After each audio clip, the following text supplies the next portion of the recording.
Buenas tardes a todas y a todos. Arratsaldeon ongi etorri guztiok.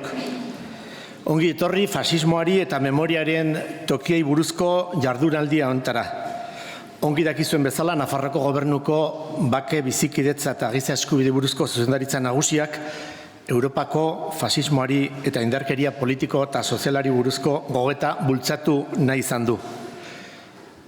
Memoriaren garrantziaz hitz egin nahi dugu eta hausnarketa egin.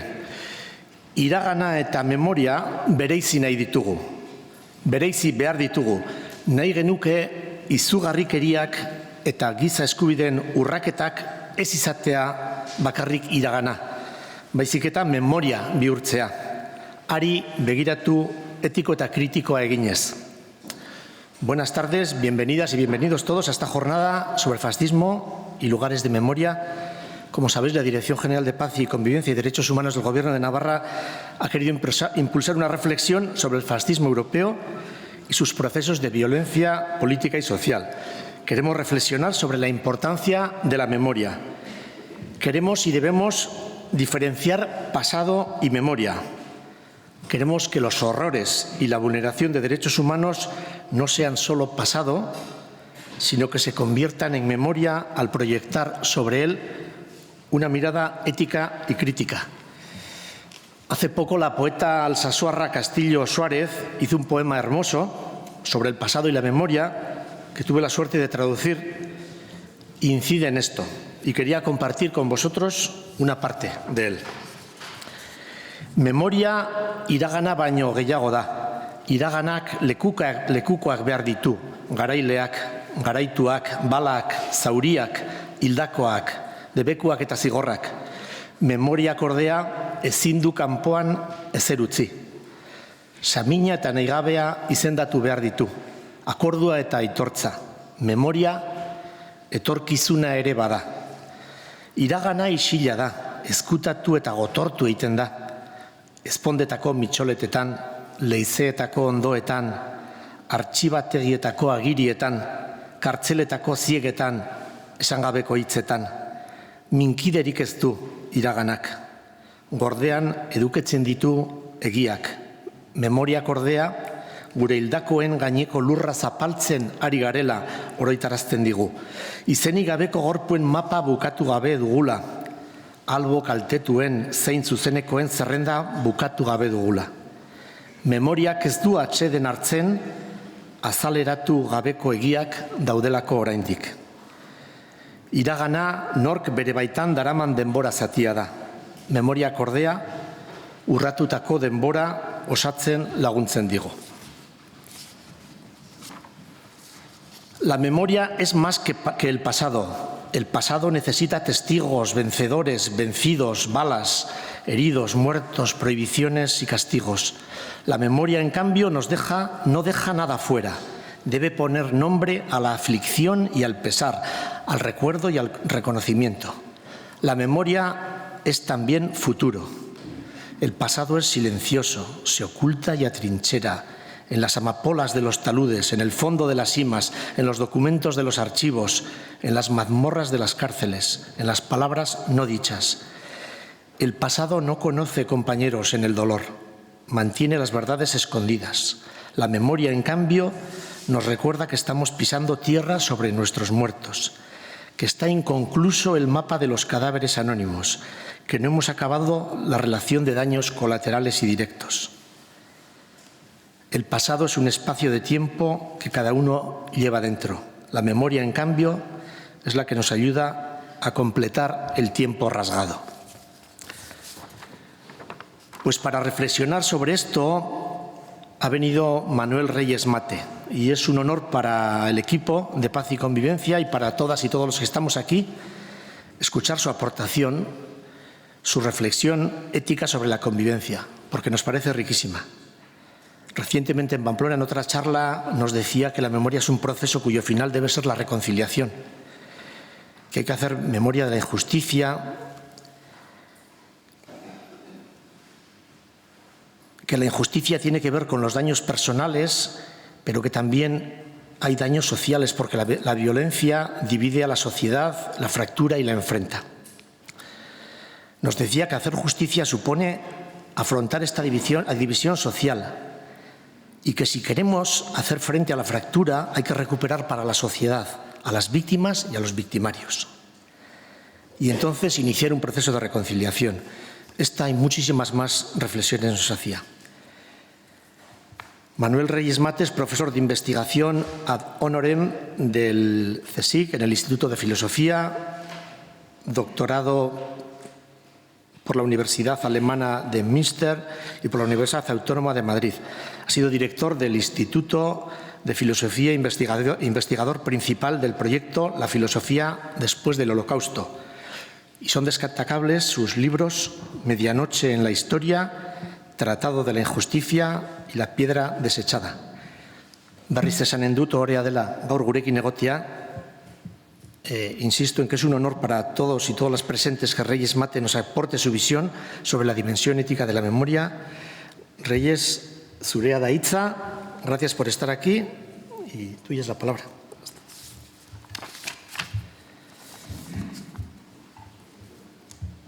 ¿Se oye? Sí. Pues gracias Fernando Rey, por la presentación. Gracias a los organizadores por la invitación, fundamentalmente a José Miguel Gastón, que fue el que me contactó, y gracias a todos vosotros que habéis tomado la decisión de, en este momento tan peligroso, momento de la siesta, pues venir a compartir estas reflexiones sobre la memoria y la historia. Hablar de la dimensión moral o ética, ¿no? Para no entrar en distinciones finas, de la memoria, casi es un pleonasmo, porque la memoria es una lectura moral del pasado, decía el historiador Enzo Traverso, y precisamente por eso es tan distinta de la historia, que pretende una lectura objetiva o por lo menos aproximada a la realidad del pasado. Pero es verdad que las dos dimensiones se encuentran desde muy antiguo. Desde muy antiguo la humanidad quería contar los hechos y también extraer significaciones. Y hubo un tiempo, ha durado mucho tiempo, en el que lo importante no era contar los hechos como realmente eran, sino sobre todo extraer la significación moral de los acontecimientos o de los hechos narrados. Por ejemplo, los evangelios cristianos les preocupa sobre todo la enseñanza moral, la significación de los hechos, mientras que los hechos se dan por sabido o quedan en un segundo plano. Recuerdo el año pasado fue el quinto centenario de Santa Teresa de Jesús, de Ávila, y había un historiador especialista en esta mujer y analizando sus obras, pues le llamaba la atención la imprecisión de todos sus detalles. Los días no eran exactos, las personas que viajaban tampoco. Había muchas inexactitudes históricas, pero a nadie le importaba porque se entendía que lo importante era explicar a los demás qué significaban las fundaciones, por ejemplo. Todo eso cambia con la modernidad, cuando la razón se hace autónoma y desarrolla una idea de racionalidad muy relacionada con la objetividad. Y entonces aparece ya una distinción muy clara entre la narración de los hechos y su significación, ¿no? Hegel hablaba de que había que distinguir entre, decía él, la historia, rerum gestarum, el relato, ¿no? y el res gestae, y las cosas narradas. Una distinción entre los hechos y la significación de los hechos. Esto dio lugar a un desarrollo de la lectura del pasado ya muy diversificado. Por un lado está esa lectura de la historia, que pretende ser objetiva, incluso en algún momento algunos mantienen que la historia es una ciencia, porque tiene esa pretensión de contar las cosas como realmente han sido, iniciada por una trayectoria iniciada por Ranke y que tiene muchos adeptos, y al lado quedaba la memoria, que era una especie de vivencia subjetiva del pasado, frente al conocimiento más o menos objetivo de las cosas tal como realmente han ocurrido. pues estaba esta lectura sentimental, privada, digamos, esta experiencia o vivencia del pasado, que sería el territorio de la memoria. Y de esta manera, la modernidad dejaba las cosas tal como las presentó Aristóteles. Aristóteles decía que la memoria es un sentimiento, es algo menor. Lo importante del ser humano está en la esfera de la voluntad y de la inteligencia, y eso es un territorio distinto del de los sentidos o sentimientos, que es el de la memoria. Y durante mucho tiempo la memoria era eso, un sentimiento. Pero la memoria cambia, ha tenido una historia de un gran desarrollo, y realmente la importancia que hoy estamos dando al pasado se debe a este desarrollo que ha tenido la memoria. Porque desde que Aristóteles dijo que la memoria era un sentimiento, ha habido, digo, un desarrollo. En la Edad Media, por ejemplo, la memoria tiene una importancia fundamental, porque para la Edad Media el pasado era la norma del presente. La memoria tenía un poder normativo, decimos, ¿no? Y eso se observa muy bien en la obra esta de Umberto Eco, El nombre de la rosa, la novela, ¿no? Ahí vemos cómo los frailes o los monjes mueren, son asesinados porque quieren saber algo nuevo. Y el que los envenena es el que administra los libros, el bibliotecario. Y cuando ya es pillado, explica por qué lo hace. Dice: yo estoy convencido de que la humanidad ya sabe todo lo que tiene que saber para salvarse. Así que no da lugar a nuevos libros. Ese libro de Aristóteles que acababa de llegar y que todos los frailes querían leer, algunos decían: por leer matamos, ¿no? Pues eran muertos por querer leer. Y era por eso, porque se entendía en ese momento que la humanidad sabía lo suficiente para salvarse, y por tanto la tarea de los monjes o de la universidad era repetir, reproducir el conocimiento, pero no inventarse ya nada nuevo. Con la modernidad todo eso cambia porque lo que no puede aceptar la modernidad es que haya una instancia ajena a la autonomía del sujeto que le dicte normas. El sujeto es soberano a la hora de decidir las normas morales o las normas políticas o cualquier otro tipo de normas. Y por eso el pasado no podía ser la norma del presente. Y por eso la modernidad relega a un segundo plano la memoria. Descartes decía: si tenemos la razón, ¿para qué queremos la memoria? Y Hegel decía: la memoria es un cementerio de ideas pasadas. Lo que ocurre es que el siglo XX da un vuelco fundamental a todo esto. En torno a la Primera Guerra Mundial, en Francia aparecen los llamados sociólogos de la memoria, que hablan de memoria colectiva, de memoria histórica. Esos términos que hoy tantos cuestionan, los tenemos en este gran autor, Halbach, ¿no? En esos sociólogos franceses aparece este concepto de que sin memoria colectiva no sabríamos nada. La memoria colectiva es como el marco del conocimiento. Si no fuera por la memoria colectiva, cuando nos pusiéramos delante de una catedral o de las pirámides de Egipto, no nos dirían nada, más que nos dejaría impresionar el exterior. Pero si son tan significativas esas obras, es porque las vemos cargados de un patrimonio, de una memoria colectiva. Entonces aparece ahí la memoria colectiva, la memoria histórica, como un punto fundamental de lo que se llama la construcción de la realidad, la construcción material e intelectual de la realidad.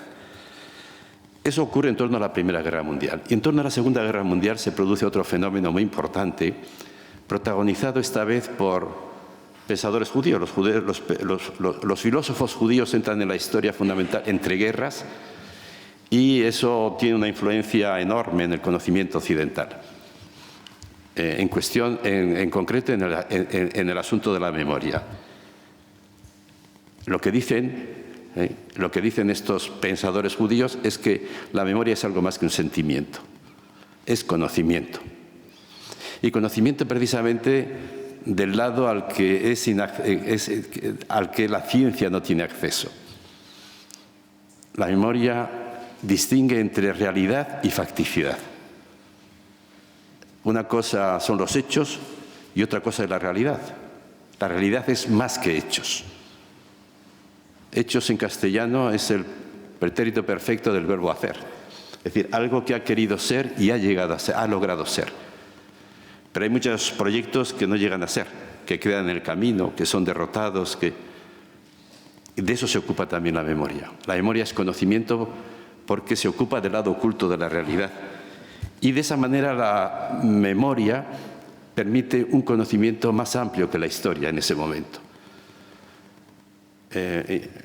Hablo de los filósofos judíos, pero fundamentalmente de uno, Walter Benjamin, que escribe un gran tratado sobre la memoria, que son 20 páginas crípticas, pero donde está la sabiduría no solamente de una generación, sino de un pueblo. Y él las titula Tesis sobre el concepto de historia. Está tratando de decirnos que desde esa memoria, tal como la entiende, es posible un conocimiento de la realidad, no solamente de los hechos, sino también de la parte ocultada y oculta a los hechos. Gran cambio, pues, en la idea de memoria. Digamos, la memoria va cargándose de músculo, ¿no? Va cargándose, se está convirtiendo en un instrumento muy potente para entender y para construir la realidad. Y todavía se produce otro fenómeno en el siglo XX que explica mucho lo que está pasando. Y es que la memoria es un deber, se constituye en deber. Hablamos de deber de memoria, pero no hablábamos de deber de historia. Y hablamos de deber de memoria en el sentido siguiente. El deber de memoria no consiste en acordarse de lo mal que lo pasaron los judíos, ni de los muertos en los campos de exterminio. El deber de memoria consiste en lo siguiente, en entender que Europa hace una experiencia en la que ocurre lo impensable. Ocurre lo impensable. Lo que no pudo ser pensado, impensable significa dos cosas. Lo que no puede ser pensado, pero también lo que no vale la pena ser pensado. Bueno, pues ocurre lo impensable, en el sentido de que ocurre algo que los analistas no supieron percibir, ocurre un genocidio muy singular, distinto de todos los demás, y entonces eso nos obliga a la siguiente reflexión. Si resulta que lo impensable ocurre, eso que escapa al conocimiento ocurre, entonces lo ocurrido se convierte en lo que da que pensar. El acontecimiento se convierte en el punto de partida del conocimiento. El acontecimiento en punto de partida del conocimiento. De suerte que si queremos conocer bien las cosas, tenemos que desconfiar un poco de nuestra capacidad analítica y remitirnos a lo que ha ocurrido. La memoria es esa vuelta a lo que ha ocurrido y desde ahí desencadenar el proceso del conocimiento. Eso es el deber de memoria que aquella generación, la primera, la que tuvo la experiencia de los campos de exterminio y reflexionó sobre ellos, que aquella gente tradujo ese deber de memoria en un postulado, a saber, que nosotros, las generaciones posteriores a esa experiencia, a Auschwitz, al Holocausto, nosotros tenemos la obligación de repensar todo, repensar la política, repensar la ética, repensar la historia, repensar el derecho, repensar la religión, repensar todo a partir de esa experiencia, a partir de la barbarie. No solamente para que la barbarie no se repita, sino para hacer justicia también al pasado. Ese es el deber de memoria. Repensar todo a la luz de la barbarie para hacer justicia y para que no se repita.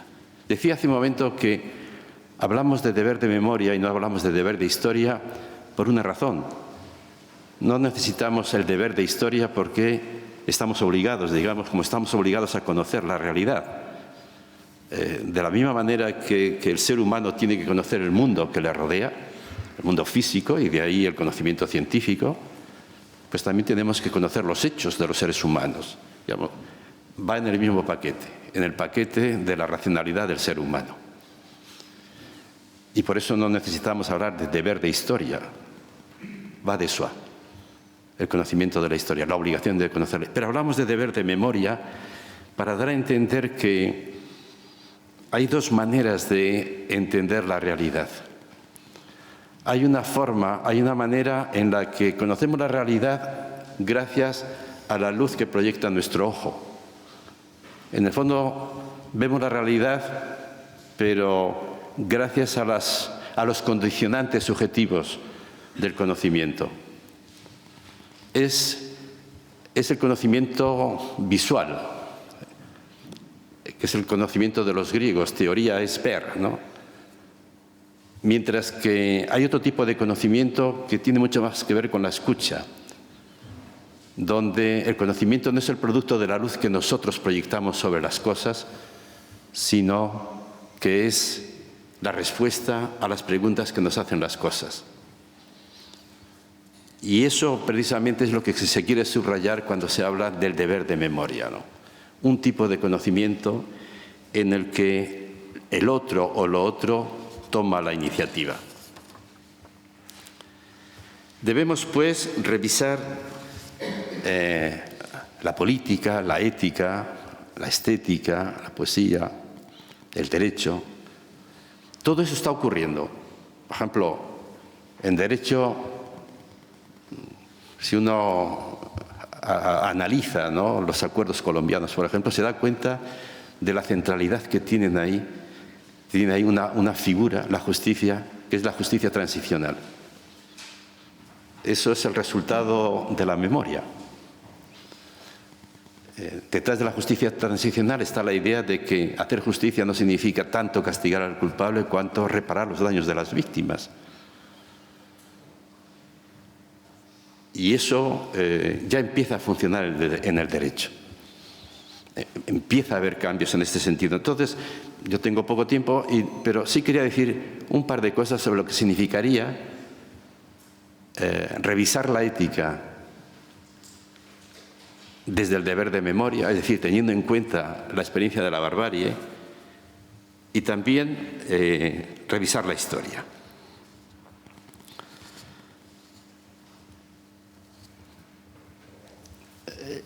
En Alemania, en los años 80, en la segunda parte de los años 80,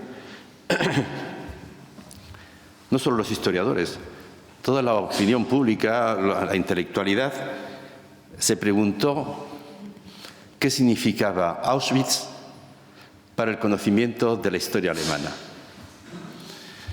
Fue un claro ejercicio de lo que trato de decir, de cómo la memoria de la barbarie pues plantea un problema, plantea unas exigencias a la lectura de la historia.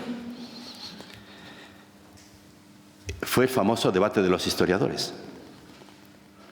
El debate de los historiadores, la versión que yo he observado en España, es la de que se debatía sobre el patriotismo constitucional. Y hay libros, y he visto que ha habido muchos simposios, incluso un encuentro en el Parlamento hubo sobre el patriotismo constitucional en el contexto del debate de los historiadores. Bueno, el patriotismo constitucional es una broma de Habermas en este debate, porque ahí lo importante realmente era discutir el papel de un acontecimiento singular, como fue Auschwitz, en la historia alemana. En concreto, si esa historia grandiosa para los alemanes de lo que han sido, quedaba afectada o alterada por ese punto, por ese acontecimiento puntual que significó el Holocausto, que significó el genocidio judío. Y hubo dos bandos, unos que decían es una historia genial, maravillosa, de la que podemos estar orgullosos. Es verdad que ha habido un momento de despiste, todos los pueblos lo han tenido, también los españoles con la conquista, un momento de terror, un momento de genocidio lo tiene cualquiera y por tanto nuestra postura es sigamos estando orgullosos de la identidad alemana. La identidad alemana no queda en absoluto afectada por un acontecimiento. En el otro lado estaban gente como Habermas, que decía, no podemos sentirnos orgullosos de un pasado que ha acabado confluyendo en los campos de exterminio. Eso nos obliga a revisar toda nuestra historia. Y es cuando suelta lo del patriotismo constitucional. Dice, el único orgullo que puede tener un alemán hoy es el orgullo de la Constitución. Una Constitución, digo que es una broma, que es una ironía, porque es una Constitución que ha sido impuesta por los aliados a los alemanes. Por eso, de ahí la ironía, ¿no? Pero lo que tenían claro en ese debate era la importancia de un acontecimiento de barbarie en el conjunto de su historia.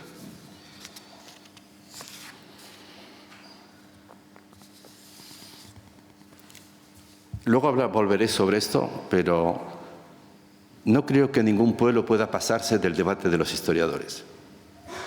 Y yo tengo la impresión de que, salvo en determinados círculos como este y otros, el gran debate brilla por su ausencia en España, el debate de los historiadores. Pero habría que pensar también la ética a la luz de la barbarie, a la luz de Auschwitz, porque cuando hablo de la dimensión ética de la memoria, me estoy refiriendo a un tipo de eticidad o un tipo de ética que es muy distinta de la antigua, que es una ética que tiene que estar, digamos, a la altura de la experiencia vivida. Quiero decir lo siguiente. Si uno analiza las éticas que circulan, en el fondo las éticas son los soportes teóricos de las convicciones morales que tenemos. Si uno analiza esas distintas éticas llamadas modernas, todas concuerdan, y lo digo porque hay un pensador alemán que se ha pasado toda su vida analizando el último fundamento de las éticas modernas, se llama Tugendhat, y él dice que todas las éticas modernas están soportadas por un convencimiento indemostrable, pero aceptado por todos. Y es que todos somos iguales en dignidad. Eso es lo que soporta todas las éticas. Es la dignidad, el concepto de dignidad, el respeto al otro, el respeto que exigimos, todo es resultado de este convencimiento indemostrable, pero que tenemos, de que todos somos iguales en dignidad. Bueno, lo que nos enseñan los campos de exterminio es que para sobrevivir había que dejar la dignidad fuera. Los relatos son escalofriantes, ¿no? Por ejemplo, nos dicen los supervivientes, para sobrevivir, por ejemplo, había que estar a la hora de la formación que se hacía en el campo a las 5 o a las 6 de la mañana, había que tener gorra, una gorra, la gorra. Y el que no la tenía era enviado inmediatamente a la cámara de gas. Pues por la noche los más fuertes se preocupaban gorras y las vendían. ¿Lo podemos calificar como un acto de profunda inmoralidad? ¿Lo podríamos, me pregunto yo, podríamos catalogarlo como un acto de inmoralidad? Pues no. Porque la dignidad había que dejarla fuera, y ser hoy éticos nos obliga a pensar la ética no desde la dignidad, sino desde otro lugar. No puede consistir ser bueno ya en respetar la dignidad o en seguir los dictados de la propia conciencia, como decimos, que al final viene a ser lo mismo, sino que la novedad de la ética después de los campos de exterminio es que ser moral consiste en hacerse cargo de la inhumanidad del otro. El título que da Primo Levi a su obra de testimonio es «Si esto es un hombre», si esto es un hombre. La nueva ética significa responder a esta pregunta, si esto es un hombre. Si esos seres deshumanizados, son para nosotros seres humanos. Y si son seres humanos, ¿qué responsabilidad tenemos a partir de ahí? Estamos pues obligados a repensar la ética, porque muere una ética en los campos de exterminio, la ética privada, la ética de la dignidad, la ética de la buena conciencia, y aparece la ética de la alteridad.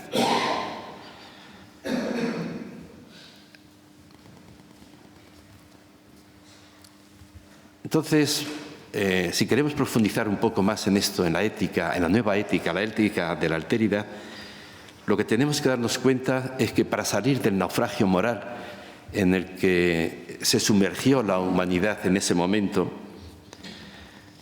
hay que tener en cuenta que muere mucho cuando se mata a alguien. Muere mucho cuando se mata a alguien. Y hay que tener una medida exacta de lo que muere precisamente para responder a la nueva ética. ¿Qué es lo que muere cuando se mata? Muere, en primer lugar, la humanidad del victimario, evidentemente. La humanidad del victimario, ¿no? Famoso ese, yo lo he relatado muchas veces, ese breve relato de Borges, ¿no? Deutsches Requiem, cuando él habla de un oficial nazi que va a ser condenado a muerte por sus fechorías, y él antes del amanecer, cuando va a ser ahorcado, repasa su vida y entiende que su vida es muy coherente, ha estado al servicio del hombre nuevo hitleriano y ha sido consecuente, entonces está orgulloso. Lo único que le preocupa es un punto, un borrón en su blanco, en su extraordinario historial hay un punto negro, y es esa noche en la que, juzgando y condenando, tuvo delante de sí a un hombre bueno, que respiraba bondad por los cuatro costados. Era un poeta, un viejo poeta. Se llamaba Jerusalén. Era inocente, clarísimamente. Y él lo sabía, pero le mandó matar. Y le mandó matar, y ahora que él va a morir, se pregunta si aquel buen hombre entendió por qué le mandó matar. Y quería contárselo a él ahora. Dice, le mandé matar porque yo tenía que matar la compasión que empezaba a renacer en mí. Muere mucho cuando se mata, en primer lugar, la humanidad. Y ejemplos como este hay muchos. En la literatura, momentos extraordinarios, el Raskolnikov de Crimen y Castigo, las reflexiones de Primo Levi cuando dice lo que cuesta construir al ser humano y lo fácil que es destruirle. Muere la humanidad del victimario, pero también muere la humanidad de la víctima. Primo Levi dice, salimos peores que entramos. Sobrevivimos los peores. Él se negaba a que le consideraran héroe o mártir. De ahí esa mala conciencia que tenían los supervivientes, ¿no? La vergüenza del superviviente. Lo que tuvieron que hacer para sobrevivir. Tuvieron que dejar parte de su humanidad en el camino. El crimen afectó también a las víctimas. Quedó también deteriorada la humanidad de los descendientes. Ese es un aspecto en el que no solemos reflexionar, pero que es muy importante.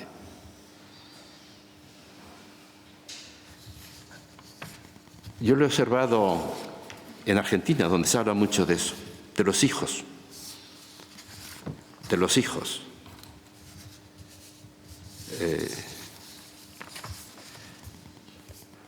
Queda arruinada la vida de los hijos de las víctimas y la vida de los victimarios. Queda arruinada la vida de los hijos de los victimarios, porque tienen que elegir entre jalear al padre para tener el acuerdo de la comunidad cercana o enfrentarse a él y con eso quedarse aislado. ¿Qué voy a contar yo de eso aquí? Y también queda afectada la humanidad de los hijos de las víctimas. Muchos de ellos han tenido que exiliarse, muchos de ellos tienen que cargar con la sospecha de algo habrán hecho los padres. En fin, ese exilio exterior e interior que acompaña necesariamente la vida de los hijos de las víctimas. Y queda también deteriorada la humanidad de los observadores, de los espectadores. Y nadie como aquel pastor protestante Martin Niemöller, ¿no?, en esa famosa reflexión que luego popularizó tanto Bertolt Brecht, ¿no?, cuando decía: primero se llevaron a los negros, pero a mí no me importó porque yo no lo era. Enseguida se llevaron a los judíos, pero a mí no me importó porque yo tampoco lo era. Después detuvieron a los curas, pero como yo no era religioso, tampoco me importó. Luego apresaron a los comunistas, pero como yo tampoco soy comunista, no me importó. Y ahora me llevan a mí, pero yo no tengo ya a nadie a quien acudir. ¿Y nosotros? Y nosotros, es decir, nosotros los que estamos aquí, los que hoy recordamos, los que estamos haciendo un esfuerzo por aclararnos sobre la dimensión moral de la memoria. ¿Qué nos exige moralmente la memoria a la hora de recordar la guerra civil, por ejemplo? Yo creo que deberíamos tener claras al menos los siguientes aspectos. Yo creo que tenemos que distinguir entre la figura de las víctimas y de las ideas políticas. Eso es fundamental. Las víctimas son significativas en sí mismas, independientemente del bando o banda en el que estuvieran, de la parte en la que estuvieran. Las víctimas son significativas en sí mismas porque lo que significa víctima es ser objeto de una violencia inmerecida. Y eso ocurrió en un bando y en la otra parte. Y todas las víctimas, cualquiera sea el lugar en el que tuvieron lugar, nos dirigen el mismo mensaje y la misma pregunta. Un mensaje que lo formuló muy bien en el siglo XVI, Castellio, aquel humanista enfrentado a Calvino, cuando le dice a Calvino que tenía el gatillo fácil. Le dice: matar a alguien por una idea política no es defender una idea política, es cometer un crimen. Ese es el mensaje que nos dirigen las víctimas. Y lo que todas las víctimas nos plantean es el lugar de la violencia en la construcción política. Eso tenemos que tenerlo claro. Pero es verdad que no todas las ideas son iguales. No es lo mismo el franquismo que la República. Lo que pasa es que eso se discute en otro lugar, aquí, por ejemplo, en un foro de ideas, en un debate de ideas. Ese es el segundo punto. Y el tercero es que no es igual la significación moral o política de unas víctimas y otras. Eso también es verdad. Porque mientras las víctimas del franquismo, mientras las víctimas que tuvieron lugar en el espacio de la República eran para la República delitos, eran delitos que la propia República trató de perseguir en la medida de sus posibilidades, la victimación en el lado franquista era estrategia, formaba parte del plan político y por eso pueden ser considerados no ya delitos, sino crímenes contra la humanidad. Entonces, la significación moral y política de las víctimas es diferente. Y ese sería el tercer punto. Y el cuarto es que yo creo que nosotros hoy no podemos ser justicieros. No podemos ser justicieros. Nosotros, ¿quiénes somos nosotros?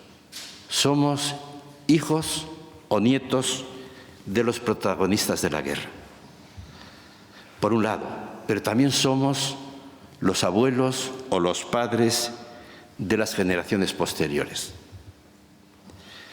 Y hay que tener en cuenta esas dos dimensiones. Porque respecto a los padres tenemos el derecho a la justicia.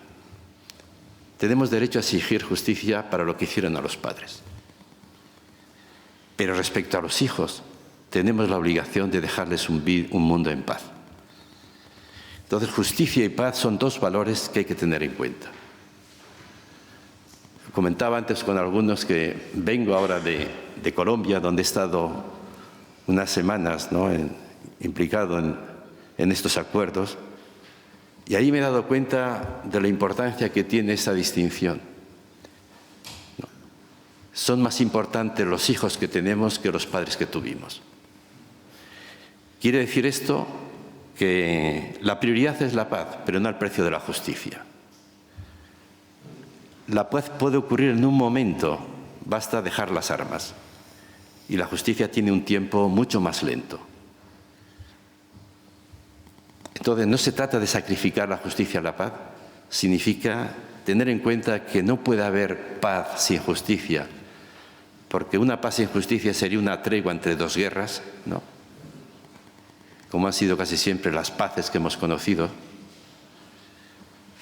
Pero el tiempo de la paz es distinto del tiempo de la justicia. Y eso tenemos que tenerlo en cuenta.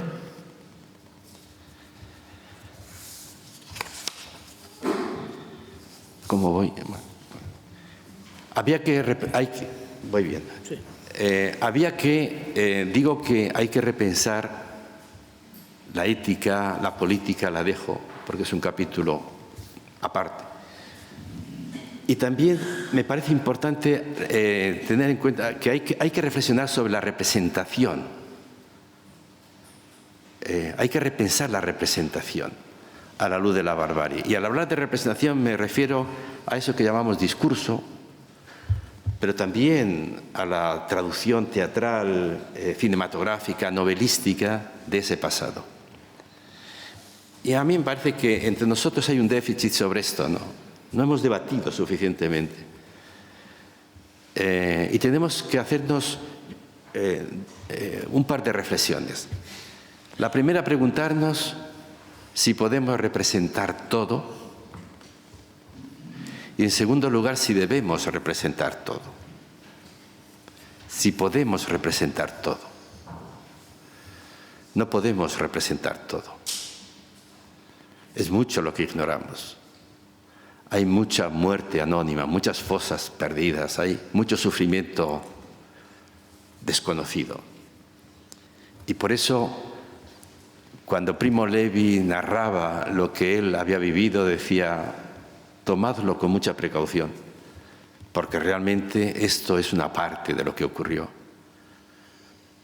Para hablar con más profundidad, tendrían que venir los que no pueden hablar, los silenciados definitivamente, los que han bajado hasta el pozo, los que han apurado el cáliz del sufrimiento. Entonces, es muy importante que cualquier discurso que se haga, cualquier representación que se haga, aluda al silencio. No podemos guardar silencio, no debemos guardar silencio, pero tenemos que guardar al silencio. Tenemos que proteger al silencio, tenemos que remitir al silencio y decir: esto es un discurso abierto, no podemos cerrar el discurso. Aparecerán nuevos datos, aparecerán nuevas experiencias que nos obligarán. Entonces, esa modestia en el discurso, esa modestia en la representación. Y luego la otra pregunta es si debemos representar todo, si podemos contar, si debemos contar todo. Y aquí hay que tener cuidado, porque existe la palabra obscenidad. Obscenidad literalmente significa sacar de escena, no representar. Y hay cosas que no deben ser representadas, porque hay una forma de narrar o una forma de expresar artísticamente que es una invitación al crimen,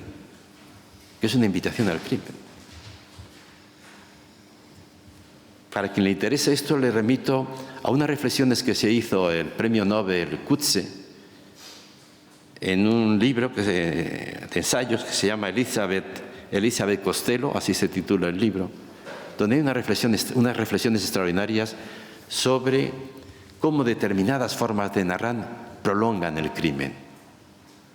no solamente producen una segunda victimación, como muchas veces se dice, no, invitan a mantener la cadena de violencia. Juan Mayorga, que ha entrado en estas veredas, tiene una obra, Himmelweg. Himmelweg es una palabra alemana que significa camino del cielo, que era el nombre que daban los alemanes en los campos de exterminio al pasadizo cerrado, cubierto, que iba desde la estación del tren hasta la cámara de gas. Himmelweg, camino del cielo. Él habla de un campo de exterminio y dice que habla del embrujo, del glamour que tiene el horror, el peligro de dejarse seducir por el horror. Bueno, pues este tipo de reflexiones también forma parte de nuestra tarea, ¿no? Cuando después de Auschwitz, ¿no?, Adorno se preguntaba si era posible la poesía después de Auschwitz, estaba refiriéndose a este tipo de problemas. Por eso es tan importante, y vuelvo al debate de los historiadores, porque estas cosas no solamente interesan a los historiadores, interesan a los literatos, a los creadores, a los periodistas. La importancia, ¿no?, de pensar toda la dimensión que tiene el horror a la hora de representarle o de conocerle. Y voy terminando ya, 5 minutos, contando una experiencia que, aunque es personal, es transmisible y que tiene que ver con esta relación compleja y difícil entre memoria e historia. En el mes de junio, la UNED organizó un debate en torno a Jorge Semprún. Y los organizadores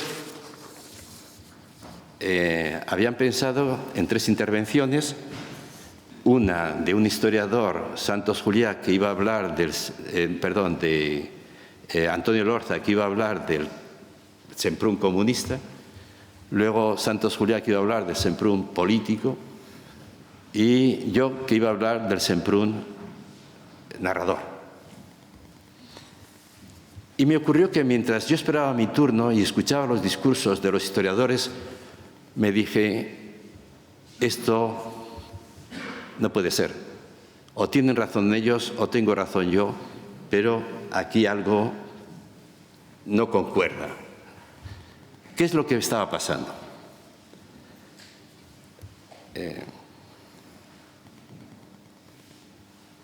Sabemos que Semprún,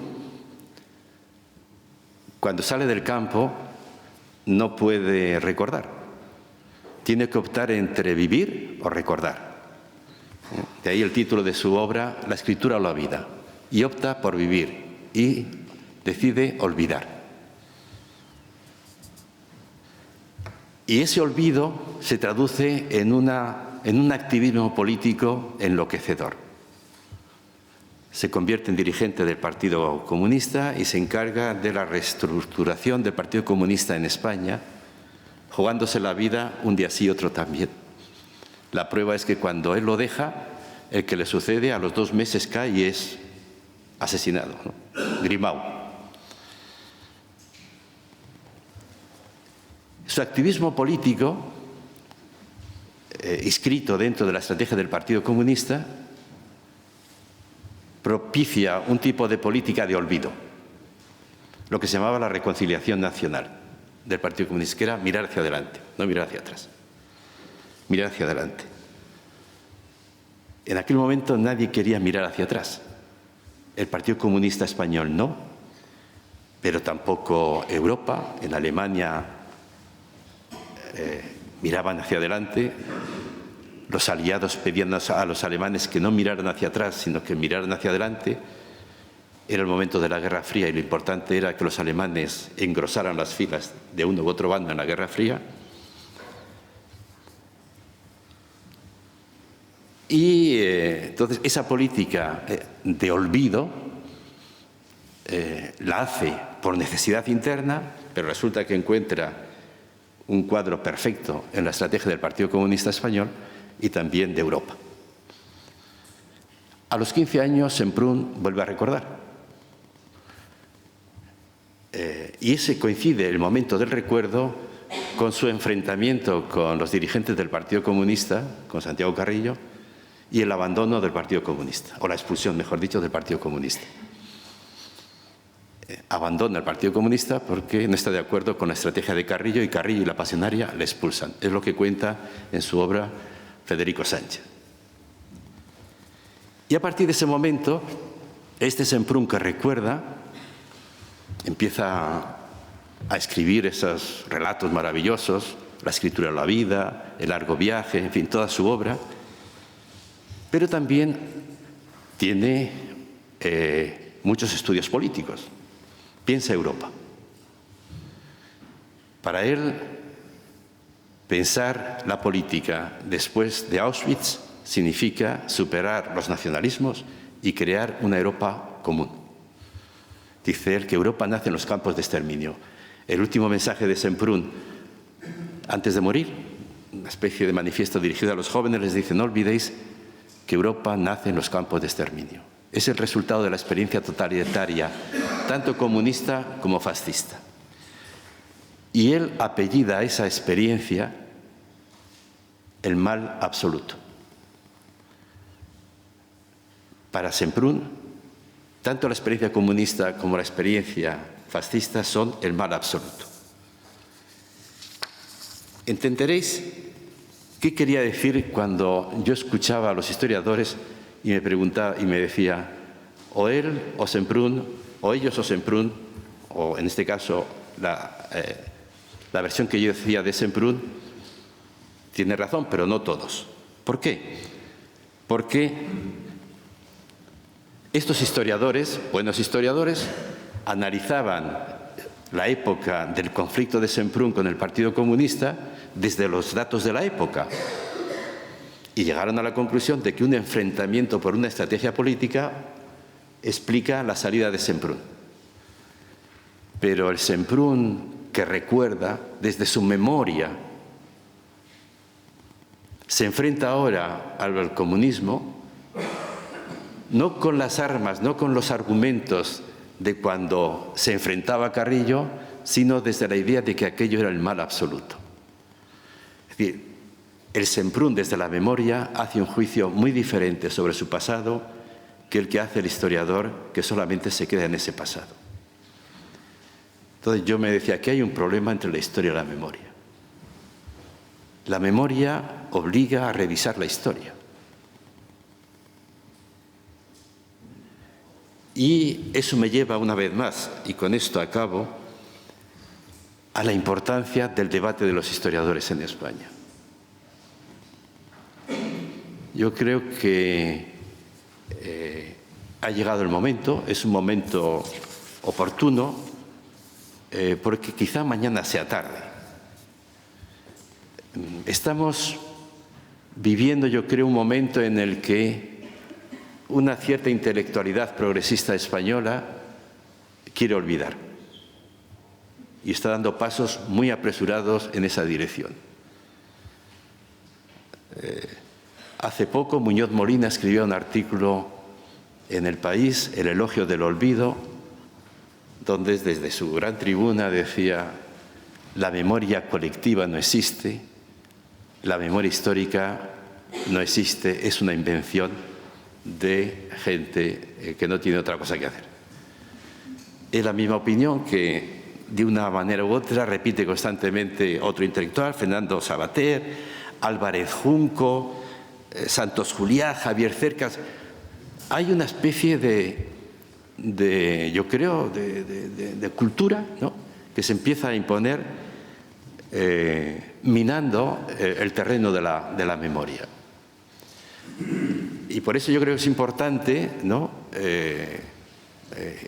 encontrar un foro en el que todos estos autores y estas opiniones pudieran discutirse, porque no es solo un interés académico el que nos debería guiar, sino realmente el encontrar una fórmula de convivencia y una forma de democracia cualitativamente mejor. Muchas gracias.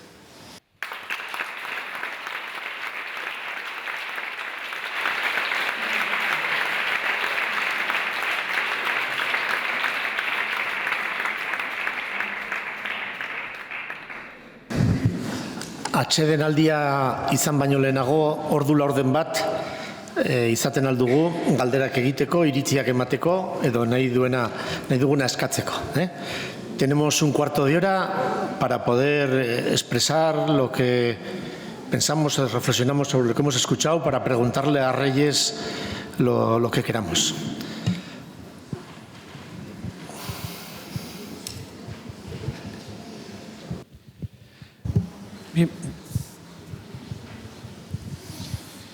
Bien, buenas tardes. Muchas gracias, profesor, por su intervención. Yo me llamo Pablo Ibáñez y al hilo de sus reflexiones, a mí me interesaba hacerle alguna pregunta empezando por la última de sus manifestaciones. ¿Por? Ha dicho que la memoria obliga a revisar la historia a los historiadores. Entonces, a mí me gustaría que nos contestara también a la pregunta de a qué obliga la memoria a nuestros políticos. Y voy a decir por qué. Ni en la Constitución española, ni en la ley mal llamada de la memoria histórica, se hace ni siquiera una sola referencia a la Segunda República. Lo que significa que hemos dado por bueno y hemos aceptado todos tan ricamente que haya una especie de salto en el vacío de 40 años y otros tantos de propina que llevamos sin que haya existido una Segunda República, sin que la mención de una España democrática que generó una enorme ilusión en ese momento tenga ni siquiera una sola mención en el ámbito de la legislación. Para no contar el gran escándalo que supone la intervención cotidiana de nuestros políticos o, por ejemplo, el hecho de que en la última campaña de las elecciones yo no recuerde que haya una sola mención a la memoria histórica en la programación de los partidos políticos.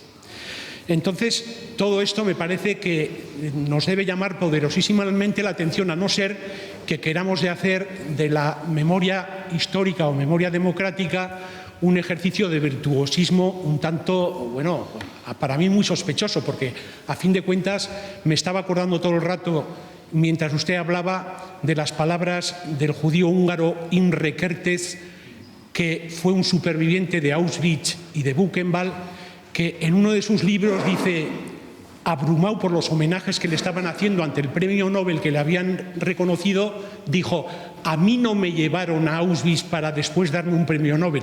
Tengo que recordarles a ustedes que me llevaron a Auschwitz para matarme. Por lo tanto, eso es algo que, a mi modo de ver, a mí me parece muy pertinente incluir en nuestras reflexiones, porque corremos el riesgo, estamos corriéndolo ya, a mi modo de ver, de que la memoria histórica dentro de poco pertenezca efectivamente a la memoria, pero ya olvidada.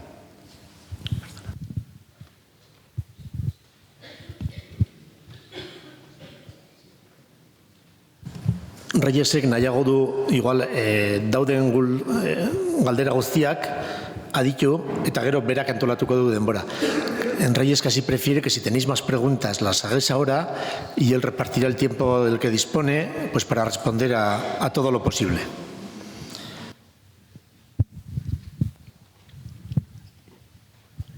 Sí, hola. Hola, buenas tardes. A la mañana el ponente que ha hablado decía que el ministro de Interior actuaba como actuaba porque habían perdido. Se ve que los que hemos ganado somos nosotros. Y ahora también se ha dicho algo así como que muere mucho el que mata cuando se mata. El que sí que muere es al que se le mata. Entonces parece que, no sé, yo veo en el tema de la memoria, se ha hablado de que después de Auschwitz nace Europa. Uno de los principales temas de los que se está hablando en los últimos 3-4 meses en todos los países en Europa y decisiones que van a tomar es sobre el tema de los refugiados. 5 millones. Casi nadie habla del tema de la guerra que ha generado esos refugiados. últimamente un poquito. Las guerras son horribles y son terribles, no tenía ninguna forma que volver a suceder. De todas formas, parece que el parto ese que duró tanto tiempo con las guerras mundiales o con esa guerra civil europea que decían que duró tanto, no sé si el parto fue Auschwitz, pero lo que ha ocurrido después, en estos 50 años, parece que tampoco Europa ni Navarra ha aprendido mucho. Sobre el tema de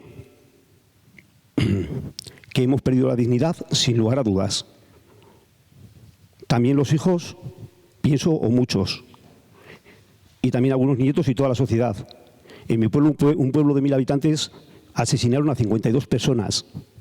200 y pico personas se fueron del pueblo en los 2 siguientes años, no por temas económicos, sino directamente por temas de esa represión. Estamos hablando de un pueblo de 1000 habitantes. En Navarra hubo no más de 3000, realmente más de 3500 asesinados. Pero en los registros de la universidad pública aparecen ya 14.000 nombres. Algunos de esos serían maridos y esposas, pero dentro de esos 14.000 nombres habría muchísimas esposas que no aparecen, habría muchísimos hijos, muchísimos sobrinos, muchísimos hermanos, muchísimos primos. Una sociedad con 300.000 habitantes, me gustaría saber cuántas son las personas que en primera persona sufrieron esa represión, esos 14.000. Pero en ese segundo círculo y esa represión también, muchos miles de personas, muy directamente. De hecho, a toda la sociedad y a todo el pueblo se nos mató. Por eso seguimos votando lo que votamos y por eso, como esta mañana se decían 2 palabras, que una de ellas era consenso y consentimiento, si bien no se ha llegado a la hegemonía, sí que se ha llegado a un consenso en toda Navarra y al consentimiento de demasiadas cosas. Y yo creo que no es solo porque haya paz. Solo este último, no me quiero extender tampoco mucho, solo este último año se ha hablado de agresiones y esta mañana, pues como parecía que fascista, si no tenías la mente fascista, si no tenías uniforme fascista, si no hacías acciones fascistas, ya no eras fascista y entonces había pues nacionalcatólicos, nacionalsocialistas, fascistas, franquistas, de derechas, de extrema y de tal. Bien, solo este año en Navarra, y es que no se quiere ni hablar, no ha habido solo unas agresiones de pintadas o unas agresiones de haber tirado varios símbolos, estoy hablando este año, 2016, varios símbolos que iban para restituir, en teoría, la memoria. Ha habido unas cuantas agresiones, pero es que también, solo hace 2 meses, a alguna persona que ha sido alcalde de algún pueblo de aquí muy significativo, se le ha robado en un huerto suyo casi todos los árboles que tenía. Estoy hablando de varios, no de 4, ni de 6, ni de 8, ni de 10, ni de 20. Eso ha ocurrido en Navarra y casi nadie lo sabe. En Cáseda, por agresiones, igual también de tipo político, perdonad que haya dicho el nombre, ha habido algún juicio solo en febrero o marzo de agresiones de tipo político. Ha habido bastante más agresiones personales, no solo agresiones, y la gente normalmente no lo sabe e incluso no se habla porque de verdad hay miedo, hay, como decíamos antes, un cierto consenso sobre que haya consentimiento, que es grave, y también hay bastante cobardía por parte de todos. Perdón.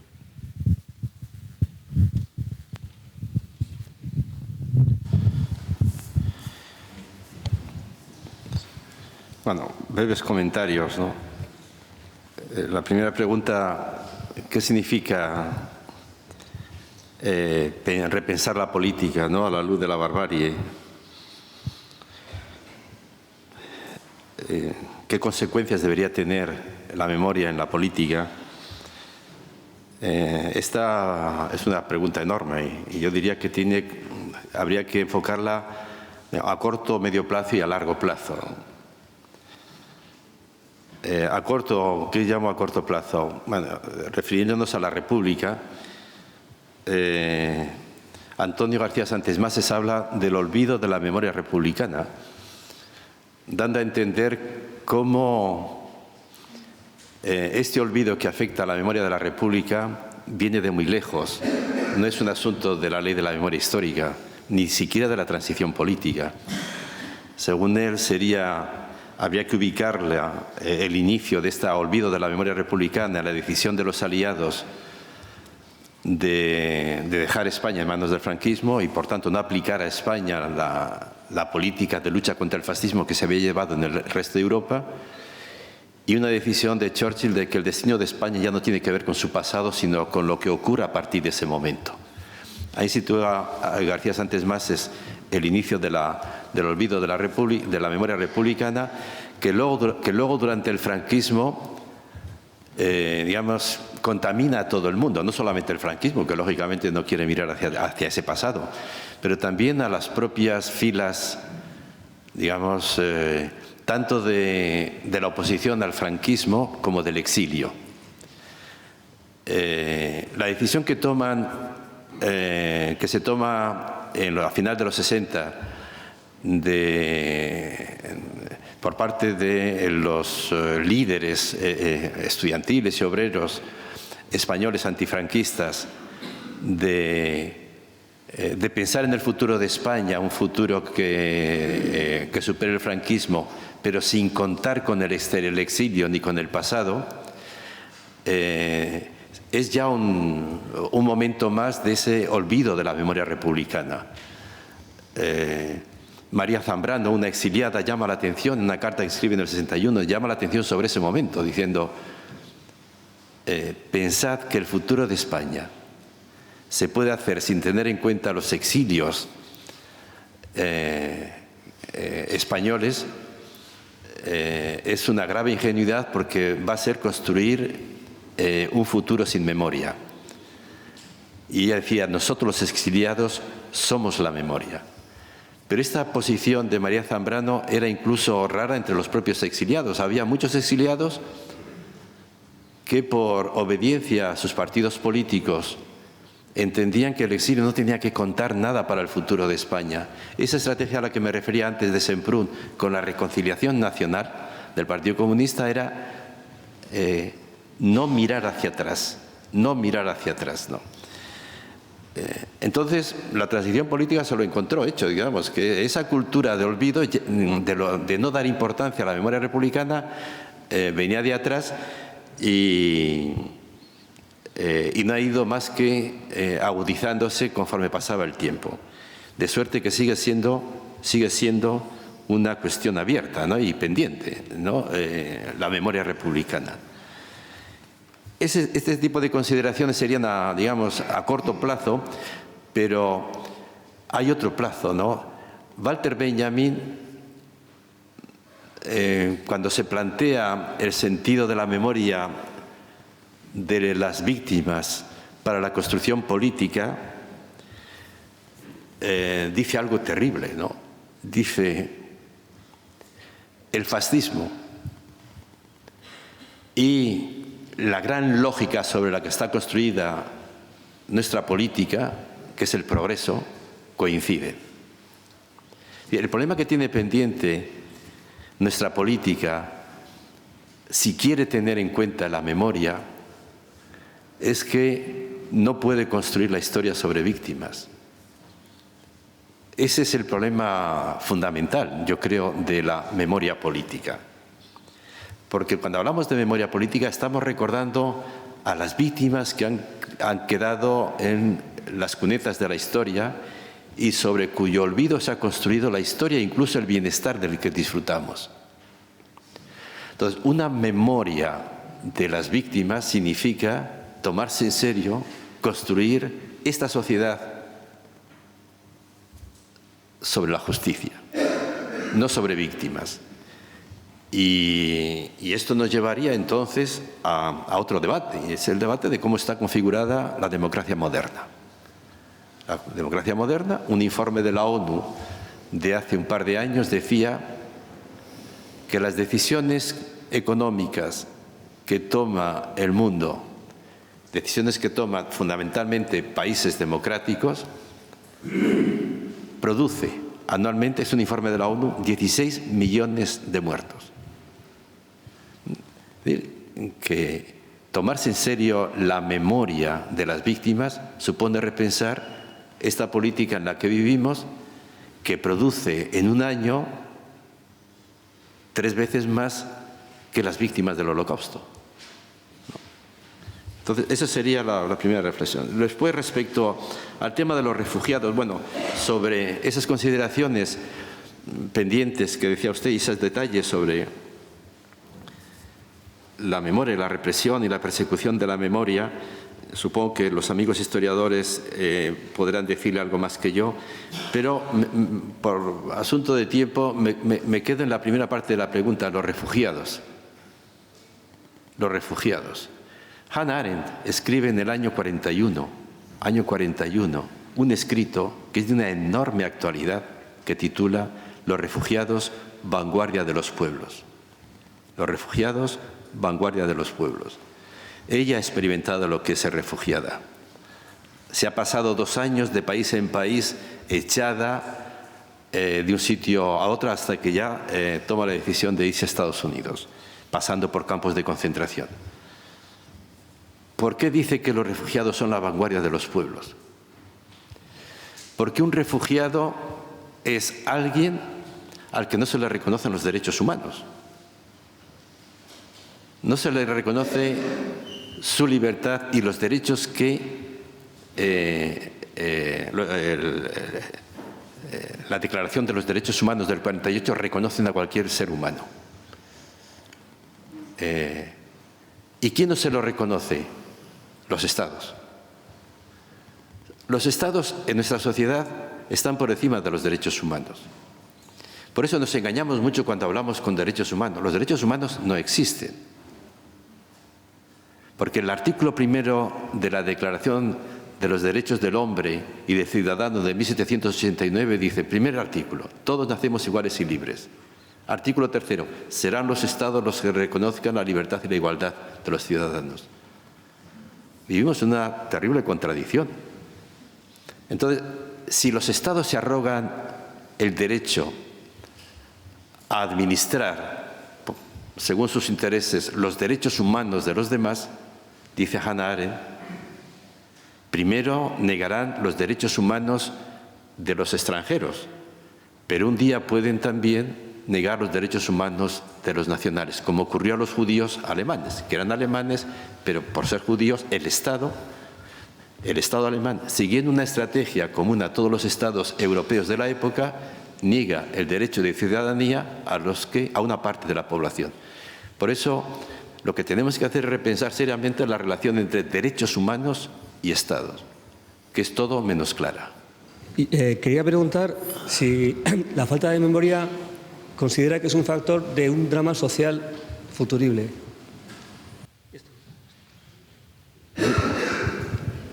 ¿Lo repito? No he entendido. Sí, si la falta de memoria conlleva un factor de futuro drama social. Si la falta de memoria puede convertirse en un factor de drama social en usted. Lo que garantiza el olvido es la repetición de los errores. Por eso es tan importante la memoria y por eso es tan peligrosa. ¿Qué hacen los Estados y los políticos? Administrar la memoria. Yo distingo entre política de la memoria, que es lo que hacen los Estados, digamos, la manipulación del pasado que hacen los Estados en función de sus intereses, y memoria de las víctimas. Distingo. Me parece que son dos cosas distintas.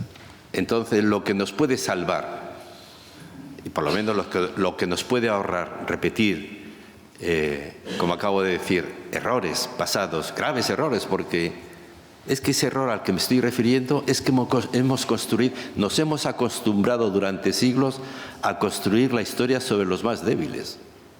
Es que las víctimas han sido invisibles durante siglos. Han sido insignificantes, no tenían significación, no pasaba nada, porque se entendía que el bienestar de una parte de la sociedad, el progreso, justificaba la producción de víctimas. Eso es precisamente a lo que se enfrenta la memoria tal y como yo la planteo.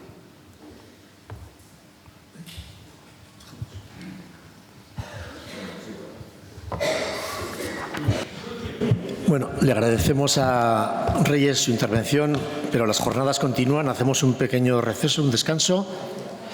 Tenemos kafea badago nahi duenarentzat.